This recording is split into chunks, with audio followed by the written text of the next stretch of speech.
गांधारी को अपने पुत्रों की मृत्यु के कारण भारी क्षति और पीड़ा का सामना करना पड़ा था। उनका मानना था कि भगवान कृष्ण अपनी दिव्य शक्तियों से युद्ध को रोक सकते थे, लेकिन उन्होंने ऐसा नहीं किया।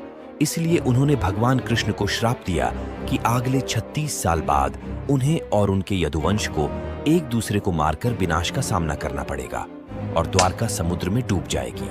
समय बीतता गया और 36 साल बाद उनका श्राप लगने लगा। क्योंकि यदुओं के बीच विवाद पैदा हो गया, उन्होंने एक दूसरे को मारना शुरू कर दिया, जिसके कारण द्वारका का विनाश हो गया और द्वारका समुद्र में डूब गई। एक दिन भगवान कृष्ण नदी के किनारे एक पेड़ के नीचे लेटे हुए थे। उसी समय जरा नामक एक शिकारी जंगल में आया और वो भगवान कृष्ण के लाल चमकती पैर की तलवार को हिरण समझकर एक घातक बाण चला दिया। जब उसने देखा कि उसका बाण कोई हिरण से नहीं, स्वयं भगवान कृष्ण जी के पैर में घुस गया है, तो उससे बहुत दुख और पश्चाताप हुआ। अपनी गलती का एहसास होते ही उसने बोला, हे भगवान, मुझे क्षमा कर दे। मुझसे अनजाने में बहुत बड़ी पाप हुआ है। इस पाप के बहुत लिए बड़ा। तो मृत्यु दंड भी कम है।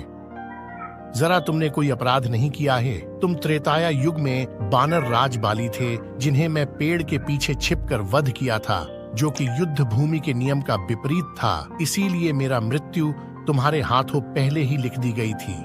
तुम इस अपराध बोध से मुक्त हो जाओ। ये